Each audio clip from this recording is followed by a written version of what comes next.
ಈ ಮೊದಲೇ ಹೇಳಿದ್ದಂತೆ ಕೆಲವು ಶಾಸಕರು ಗೊತ್ತಿಲ್ಲ ದುಡ್ಡು ಯಾರದ್ದೋ ಅವ್ರದ್ದೋ ಅವ್ರ ಗೆಳೆಯರದ್ದೋ ಅಥವಾ ಮತ್ತೊಬ್ಬರದ್ದೋ ಎಂದಂತೆ ಬಜೆಟ್ ಮಂಡನೆಗೆ ಈ ಕಡೆ ಸಿದ್ದರಾಮಯ್ಯನವರು ತಯಾರಿ ಮಾಡ್ತಾ ಇದ್ದರೆ ಆ ಕಡೆ ಡಿ ಕೆ ಶಿವಕುಮಾರ್ CM ಪೋಸ್ಟ್ನ ಹಿಡ್ಕೊಂಬರೋದು ಹೆಂಗೆ ಅಂತ ಓಡಾಡ್ತಿದ್ರೆ ಇವ್ರ ಪಾಡಿಗೆ ಇವ್ರ ವಿಮಾನ ಹತ್ಕೊಂಡು ಟಾಟಾ ಬಬಾಯ್ ಅಂದ್ಬಿಟ್ಟು ಹೋದರು ಫಾರಿನ್ಗೆ. ಹೋಗಬಾರ್ದು ಅಂತ ಎಲ್ಲೂ ಇಲ್ಲ.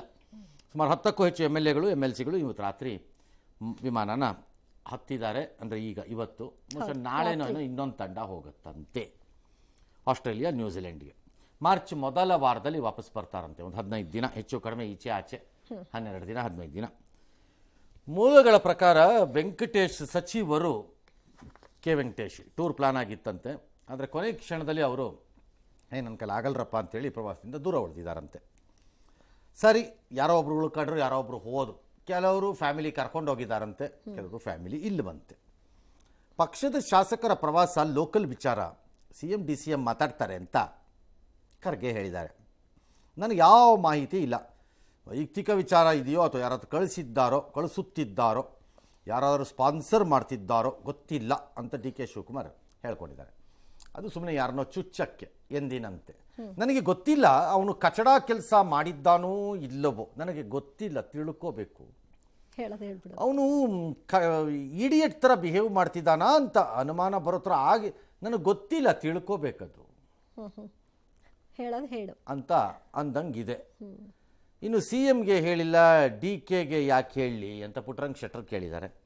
ಇದು ವೈಯಕ್ತಿಕ ಪ್ರವಾಸ ರೀ, ನಾವು ಕುಟುಂಬ ಸಮೇತ ಹೋಗ್ತಾ ಇದ್ದೀವಿ ಅಂತ ಯಾರೋ ಅಲ್ಲಮ್ಮ ಪಾಟೀಲು, ತಮ್ಮಯ್ಯ, ದೇವೇಂದ್ರಪ್ಪ ಅವರೆಲ್ಲ ಹೇಳಿದ್ದಾರೆ. ಆಗಲಿ, ಏನು ಹೇಳಿದ್ದಾರೆ? ಮುಖ್ಯಮಂತ್ರಿಗಳು, ಉಪಮುಖ್ಯಮಂತ್ರಿಗಳು ಇವರೆಲ್ಲರೂ ಅದ್ರ ಬಗ್ಗೆ ನಿರ್ಣಯ ತಗೊಳ್ಬೇಕು. ನಾನು ಪದೇ ಪದೇ ಎಲ್ಲ ಟೂರ್ ಹೋಗೋದು, ಅವ್ರು ಅಲ್ಲಿ ಹೋದರು ಇಲ್ಲಿ ಹೋದರು ಹಂಗೆ ಇವೆಲ್ಲ ಚೆನ್ನಾಗೂ ಇರೋದಿಲ್ಲ. ಇಲ್ಲಿ ಲೋಕಲ್ ಲೀಡರ್ಸ್ ಎಲ್ಲ ಟೂರ್ ಬಗ್ಗೆನೂ ನನಗೆ ಗೊತ್ತಿಲ್ಲ. ಅವ್ರವ್ರ ವೈಯಕ್ತಿಕವಾದ ವಿಚಾರಗಳಿದೆಯೋ ಇಲ್ಲ ಯಾರು ಕಳಿಸ್ತಾ ಇದ್ದಾರೋ ಯಾರು ಸ್ಪಾನ್ಸರ್ ಮಾಡ್ತಾ ಇದ್ದಾರೋ ನನಗೇನು ಗೊತ್ತಿಲ್ಲ. ಅದು ಅವ್ರುಂಟು, ಟೂರ್ ಹೋಗ್ತಾ ಇರೋರುಂಟು, ಕಳಿಸ್ತಾ ಇರೋರು ಉಂಟು, ಅವ್ರುಂಟು. ನಾನು ಪಕ್ಷದ ಅಧ್ಯಕ್ಷನಾಗಿ ನನಗೆ ಗೊತ್ತಿಲ್ಲ.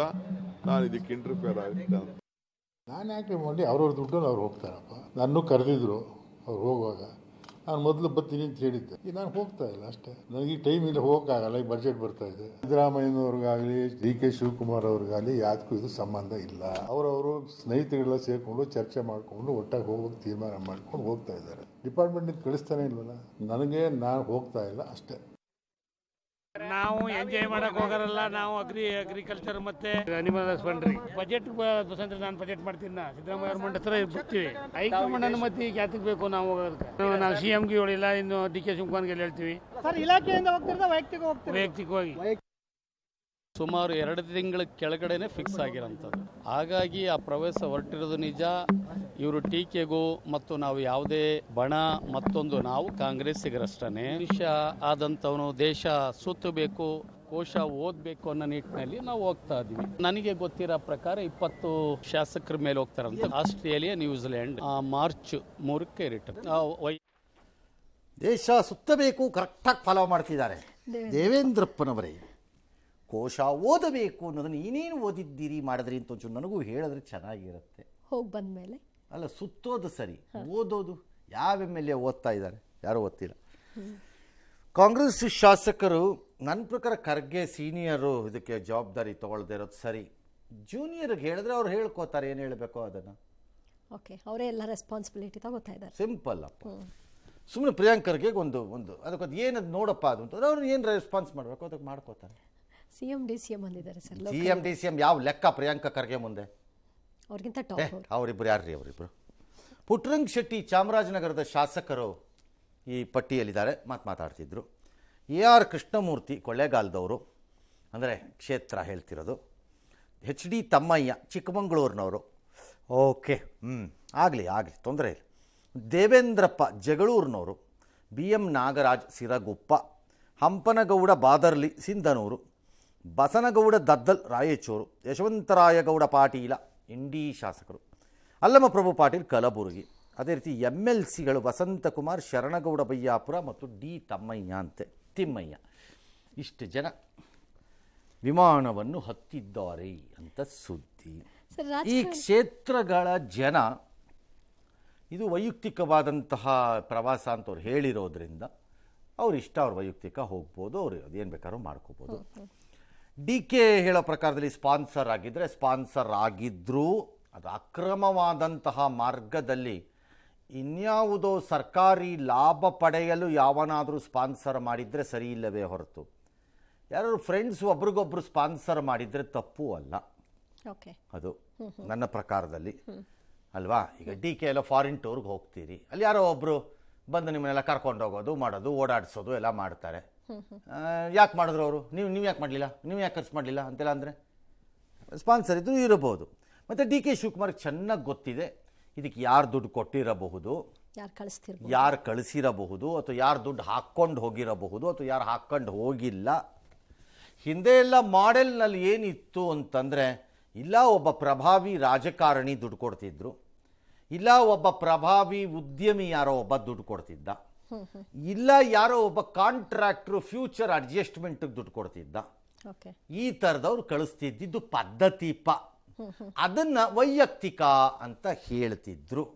ಅದೇ ಪದ್ಧತಿಯಲ್ಲಿ ಪರಂಪರಾನುಗತವಾಗಿ ಇದು ನಡ್ಕೊಂಡು ಮುಂದಕ್ಕೆ ಹೋಗಿದೆಯೋ ಅಥವಾ ನಿಜವಾಗ್ಲೂ ಜೋಬಿಂದ ದುಡ್ಡು ತೆಗೆದು ಪಾಪ ಇವರು ವೈಯಕ್ತಿಕವಾಗಿ ಹಾಕಿದಾರಾ ನನಗೆ ಗೊತ್ತಿಲ್ಲ.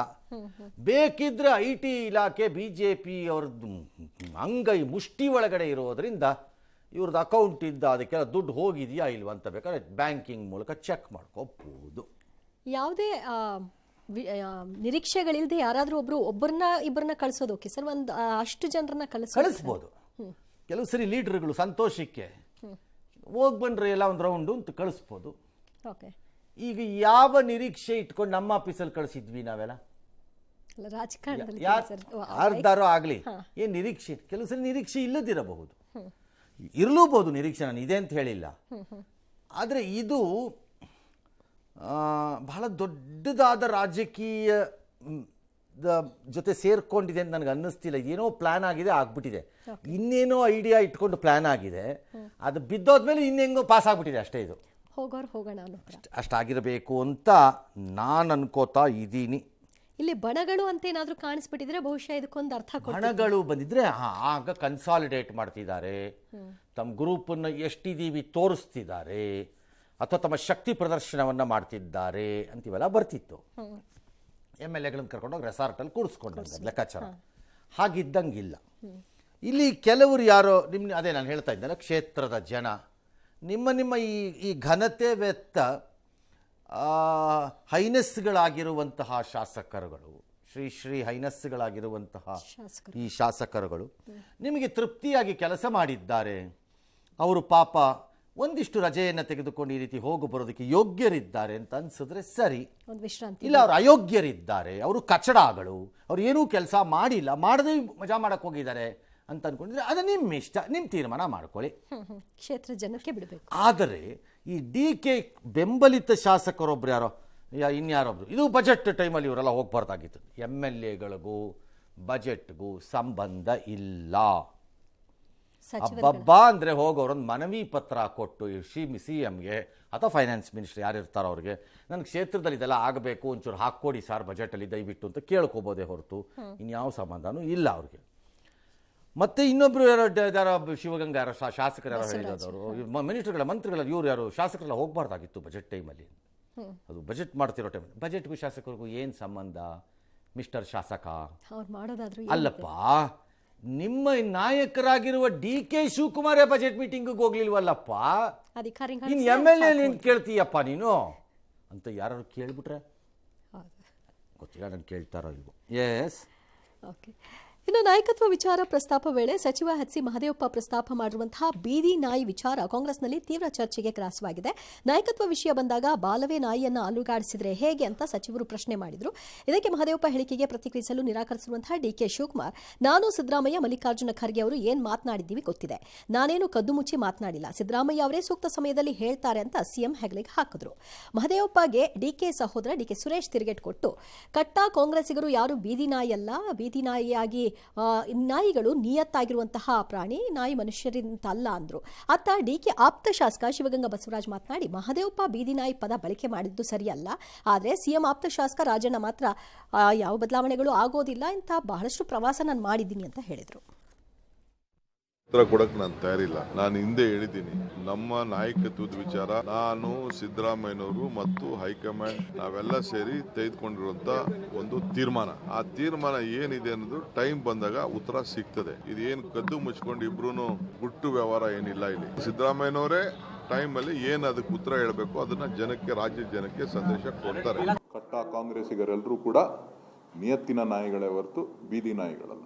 ಯಾವತ್ತೂ ಕೂಡ ಋಣನ ಇಟ್ಕೊಂಡು ತೀರ್ಸುವಂತ ವ್ಯಕ್ತಿತ್ವವನ್ನ ಇಟ್ಕೊಂಡಿರ್ತಕ್ಕಂಥ ನಾಯಿಗಳು. ಅದು ಬೀದಿ ಇರ್ಬೋದು, ಸಾಕಿರೋದಿರ್ಬೋದು, ಯಜಮಾನನಿಗೆ ಯಾವತ್ತೂ ಕೂಡ ಋಣ ತೀರಿಸ್ತದೆ.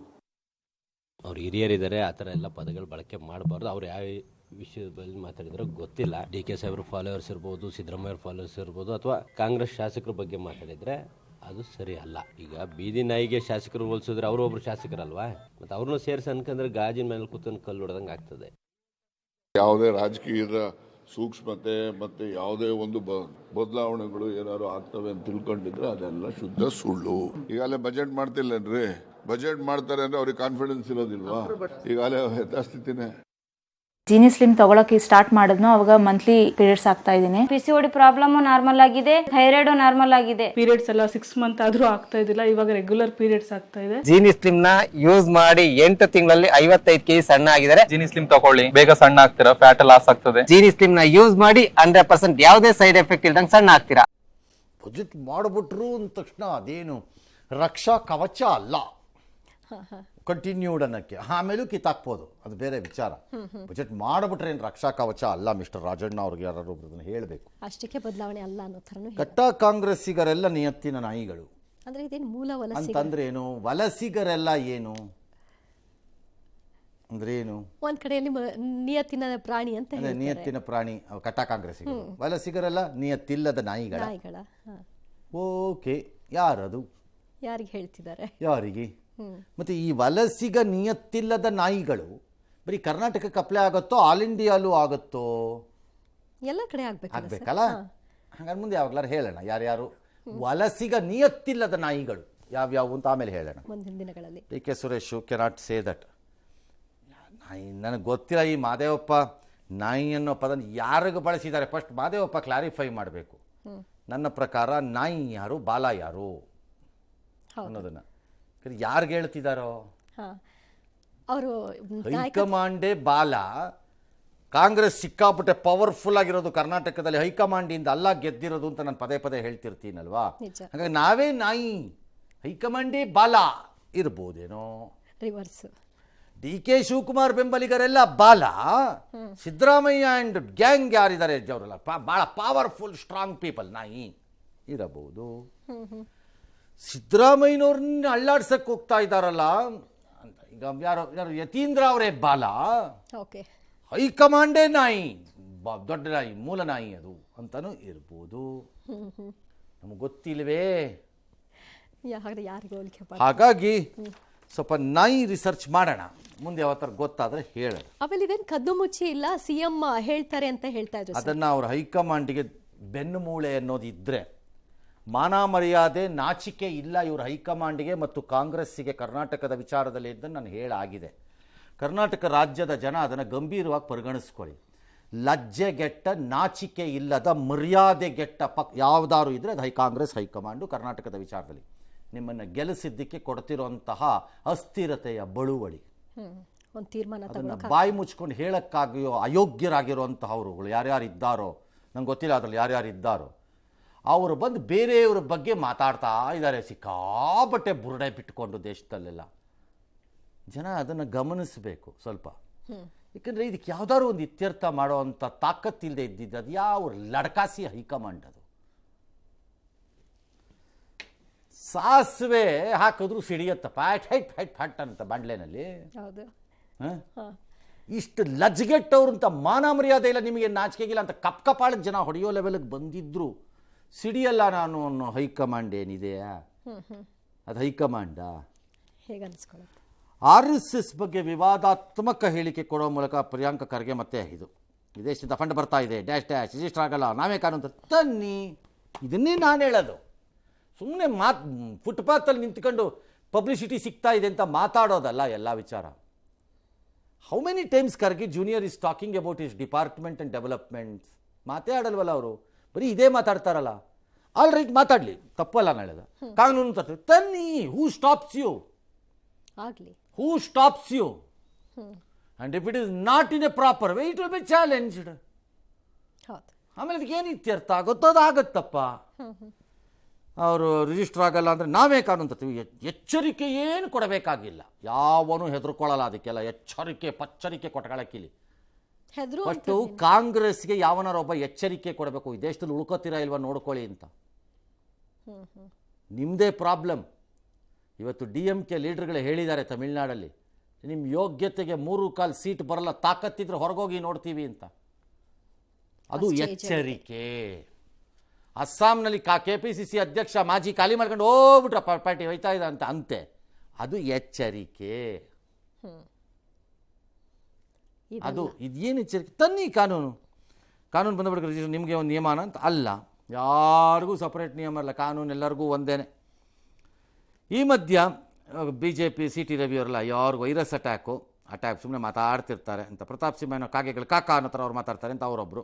ಸರಿ ಇರಲಿ, ತೊಂದರೆ ಇಲ್ಲ, ಅದೆಲ್ಲ ನನಗೆ ಭಾಳ ಇಂಪಾರ್ಟೆಂಟ್ ಅಲ್ಲ ಅದು. ಈ ಮಧ್ಯೆ ಕರಾವಳಿನ IT ಸ್ಥಾಪನೆಗೆ ಮುಂದೆ ಬರ್ತಿಲ್ಲ ಅಂತ ಹೇಳಿದ್ದಕ್ಕೆ ಮೋಹನ್ ದಾಸ್ ಪೈ ಅವರು ಹೇಳ್ತಾರೆ, ಇದೊಂದು ದೊಡ್ಡ ಸುಳ್ಳಿದು, ಕೆಟ್ಟ ಜೋಕು. ಬೆಂಗಳೂರು ಹೊರತುಪಡಿಸಿದ್ರೆ ದಕ್ಷಿಣ ಕನ್ನಡ 2ನೇ ದೊಡ್ಡ ಆದಾಯದ ಮೂಲ. 30,000ಕ್ಕೂ ಹೆಚ್ಚಿನ ವಿದ್ಯಾರ್ಥಿಗಳು ಬೇರೆ ರಾಜ್ಯದಿಂದ ವೈದ್ಯ ಇಂಜಿನಿಯರಿಂಗ್ ಕಲಿಯೋಕೆ ಇಲ್ಲಿಗೆ ಬರ್ತಾರೆ. ಬೇರೆ ಬೇರೆ ಇಂಜಿನಿಯರಿಂಗ್ ತಯಾರಿಗೂ ಬರ್ತಾರೆ, ಮೆಡಿಕಲ್ ತಯಾರಿಗೆ ಬರ್ತಾರೆ, PUC ಲೆವೆಲಲ್ಲಿ ತಯಾರಿ ಮಾಡ್ಕೊಳಕ್ಕೆ ಹೋಗ್ತಾರೆ, ಎಲ್ಲ ಮಾಡ್ತಾರಲ್ಲಿ. ಅಲ್ಲಿ ಯಾವುದು ಸರಿ ಇಲ್ಲ ಅಂದರೆ ಎಲ್ಲೆಲ್ಲಿಂದಾನೋ ಮಕ್ಕಳನ್ನು ತಂದೆ ತಾಯಿಗಳು ಯಾಕೆ ಕಳಿಸ್ತಾ ಇದ್ದರು ಅಂತ ಅವ್ರು ಕೇಳಿದ್ದಾರೆ. ನಿಮ್ಮಿಂದ ನಿರೀಕ್ಷೆ ಮಾಡಿರಲಿಲ್ಲ ಅಂತ. ಅದಕ್ಕೆ ಇವರು ಎಕ್ಸಲ್ಲಿ ಕುರುಡಾಗಿದ್ದರೆ ಹೀಗೇನೆ ಸಮಸ್ಯೆಗಳ ಬಗ್ಗೆ. ರಾಜ್ಯದ 40% GDPಯನ್ನು ಬೆಂಗಳೂರು ಕೊಡುತ್ತೆ. 2ನೇ ಸ್ಥಾನದಲ್ಲಿರುವ ದಕ್ಷಿಣ ಕನ್ನಡ 5.4% ಕೊಡ್ತಾ ಇದೆ ಅಷ್ಟೇ. ವ್ಯತ್ಯಾಸ ಗೊತ್ತಾಗಲ್ವಾ? ಗೊತ್ತಾಗುತ್ತೆ. 5.5% ಅಷ್ಟು GDPನ ಕೊಡ್ತಾ ಇರೋಂತಹ ದಕ್ಷಿಣ ಕನ್ನಡದ ಕಾಂಟ್ರಿಬ್ಯೂಷನ್ ಕಡಿಮೆ ಅಲ್ಲ ಅದು. ಆದರೆ ಬೆಂಗಳೂರನ್ನ ಸರಿಸಮಾನವಾಗಿರಬೇಕು ಅಂತ ನಿರೀಕ್ಷೆ ಮಾಡೋದಾದ್ರೂ ಹೇಗೆ? ಯಾಕೆ ಗುಲ್ಬರ್ಗ ಯಾಕೆ ಕೊಡ್ತಿಲ್ವಂತಂಗಾರೆ? ಮೈನಿಂಗ್ ಬಿಟ್ಬಿಡಿ, ಬೇರೆ ಬಿಟ್ಬಿಡಿ. ನೀವು ಟ್ರೆಡಿಷ್ನಲ್ ಲೆಗಸಿ ಬಿಸ್ನೆಸ್ ಬಿಟ್ಬಿಟ್ಟು ಮಾತಾಡಿ. ಯಾಕೆ ಏನು ಕೊಡ್ತಿದ್ದೀರಿ ನೀವು ಅಂತ ಯಾಕೆ ಕೇಳಬಾರ್ದು? ಹಾಗೆ 40% ಕೊಡ್ತಿರೋ GDPಗೆ ಬೆಂಗಳೂರಿಗೆ ಏನು ಕೊಡಿಸಿದ್ದೀರಿ ವಾಪಸ್ಸು? ಎಲ್ಲ HKDBಗೆ ಬೇಕು HKDBಗೆ ಬೇಕು ಅಂತ ಹೋಗ್ತೀರಿ. ಉದ್ಧಾರನೇ ಆಗಿಲ್ಲ ಅಲ್ಲಿ. ಇವತ್ತು ಅದರಲ್ಲಿ ಊರುಗಳಲ್ಲಿ ಓಡಾಡೋಕ್ಕಾಗ್ದಿರೋ ಸ್ಟೇಜ್ ಇದೆ ಅಂತಾರೆ ಕೆಲವರು. ಮೂಲಭೂತ ಸಮಸ್ಯೆಗಳು ನಿವಾರಣೆ ಆಗಿಲ್ಲ. 40% ಅಲ್ಲ, ಇನ್ನೂ ಜಾಸ್ತಿ ಇದೆ. ಬೆಂಗಳೂರು GDP ಕಾಂಟ್ರಿಬ್ಯೂಷನ್ ಇನ್ನೂ ಇದೆ, ಹೆಚ್ಚಿದೆ. ಪ್ರಶ್ನೆ ಬೇರೆ. ಸುಮ್ಮನೆ ಇವರು ಹೊಡಿತಾ ಇರ್ತಾರೆ. ಎಸ್, ಮುಂದಕ್ಕೆ ಅವ್ರೇನು ಹೇಳಿದ್ದಾರೆ? ಕಾನೂನು ತರ್ತೀವಿ, ಇಲ್ಲ ಅಂದರೆ ಹೇಳ್ಬಿಡಿ, ಇಲ್ಲಪ್ಪ ನಾವು ರಿಜಿಸ್ಟರ್ ಆಗೋದಿಲ್ಲ, ಅದಕ್ಕೆ ಕಾನೂನು ತರ್ತೀವಿ. ಕಾನೂನು ತಂದ್ಮೇಲೆ ರಿಜಿಸ್ಟರ್ ಆಗಿ ದೇಣಿಗೆ. ಪ್ರಿಯಾಂಕ್ ಖರ್ಗೆ ಅವರಿಗೆ RSS ವಿರೋಧಿ ಸಿಂಡ್ರೋಮ್ ವೈರಸ್ಸು ಅಟ್ಯಾಕ್ ಆಗಿದೆ. ದೆವ್ವದ ರೀತಿಯಲ್ಲಿ ಒಳ್ಳೆ ಕಾರ್ಯ ಪ್ರಿಯಾಂಕ್ ಖರ್ಗೆ ಅವರಿಗೆ ಕಾಣುತ್ತೆ ಅಂದರೆ ಮಾರ್ಕ್ಸ್ವಾದದ ದೆವ್ವ ಇವ್ರಿಗೆ ಬಡ್ದಿರೋ ಸಾಧ್ಯತೆ ಇದೆ. ದೆವ್ವ ಬಡ್ದಿರೋರು ಒಳ್ಳೆಯವ್ರನ್ನೆಲ್ಲರೂ ಅವ್ರ ಥರನೇ ನೋಡ್ತಾರೆ. ನನಗೆ ಅನ್ಸೋದು ಇವರಿಗೆ ಆ ದೆವ್ವ ಬಡ್ದಿರುವಂಥ ಸಾಧ್ಯತೆ ಇದೆ. ಪ್ರಿಯಾಂಕ ಖರ್ಗೆ ಅವರು ಆಗಾಗ ಮಾತಾಡ್ತಿರ್ತಾರೆ, ಮರ ಗಿಡದಲ್ಲಿ ಕಾಕ ಅನ್ನೋ ಕಾಗೆ ತರ ಆಗೋಗ್ಬಿಟ್ಟಿನ ಮುಂಚೆ ಅಂತ. ಈ ರಿಜಿಸ್ಟರ್ ಮಾಡೋದು ಏನು ಹೇಳಿ? ಏನಾರು ಲಾಭದ ಉದ್ದೇಶ ಇರುವಂತವ್ರು ರಿಜಿಸ್ಟರ್ ಮಾಡ್ಕೊಂಡು ಇನ್ನೇನ ಇಲ್ಲ, ಹಂಗಿಲ್ಲ. ಸಂಘದ ರಿಜಿಸ್ಟ್ರೇಷನ್ ಲಾಭ ನಷ್ಟದ ಉದ್ದೇಶದ ಪ್ರಶ್ನೆ ಅಲ್ಲ. ಲಾಭ ಇಲ್ಲದಿದ್ದರೂ ಲಾಭ ನಷ್ಟ ಇಲ್ಲದಂತಹ ಸಂಸ್ಥೆಯಾಗೂ ರಿಜಿಸ್ಟರ್ ಆಗಬೇಕು. RSS ಇಂದು ಅದಲ್ಲ ಸಮಸ್ಯೆ. ಅದು ಲಾಭ ನಷ್ಟದ ಪ್ರಶ್ನೆ ಅಲ್ಲ, ಅದು ಸೇವೆ ಆಗಿರುವುದರಿಂದ ಅದು ರಿಜಿಸ್ಟರ್ ಆಗಕ್ಕೆ ಹೋಗಿಲ್ಲ. ಅದು ಅಷ್ಟೇ. ಅದರ್ವೈಸ್ ಮಾಡ್ಕೋಬೇಕಾಗಿತ್ತು, ಇಲ್ಲಿ ಮಾಡ್ಕೋಬೇಕಾಗಿಲ್ಲ. ಇದನ್ನು ಮಾಡಿಸ್ಲೇಬೇಕಾಗಿತ್ತು ಅಂದಿದ್ದರೆ ಯಾರಾದರೂ ಒಬ್ಬರು ಮಾಡಿರೋರು. ಒಂದು ವೇಳೆ ಈಗ ಪ್ರಿಯಾಂಕ ಖರ್ಗೆ ಇದಕ್ಕೆ ಯಾವುದಾದ್ರೂ ಒಂದು ಮಾರ್ಗ ಇತ್ತು, ಮಾಡಿಸ್ತೀನಿ ಕಾನೂನು ಪ್ರಕಾರ ಹೀಗೆ, ಇಲ್ಲ ಹೇಳಿಬಿಡಿ ನಾವು ಮಾಡಲ್ಲ ಅಂತ ಯಾಕೆ ಕೇಳಬೇಕು? ಅವ್ರೇನು ಬಂದು ನಿಮ್ಮನ್ನು ಕೇಳಿದ್ರಾ ನಾನು ಏನು ಮಾಡಬೇಕು ಹೇಳಿ ಅಂತ? ನೀವು ತಾನೇ ಬುರುಡೆ ಬಿಟ್ಕೊಂಡು ಓಡಾಡ್ತಿರೋದು. ತನ್ನಿ ಕಾನೂನನ್ನು ಅಷ್ಟೇ, ಭಾಳ ಸರಳ ಅದು ನನ್ನ ಪ್ರಕಾರದಲ್ಲಿ. ಆ ಕಾನೂನಿನ ಪ್ರಕಾರ ಅದು ಸ್ಥಾಪಿತ ಕಾನೂನು ಆದರೆ, ನ್ಯಾಯಾಲಯಗಳಲ್ಲಿ ಒಪ್ಪಿದ್ದಾದರೆ ಅವರು ರಿಜಿಸ್ಟರ್ ಮಾಡಬೇಕು, ಇನ್ನೊಬ್ಬರು ರಿಜಿಸ್ಟರ್ ಮಾಡಬೇಕಾಗ. ಒಳ್ಳೆ ಕಥೆ ಆಯ್ತಲ್ಲ. ಎಸ್.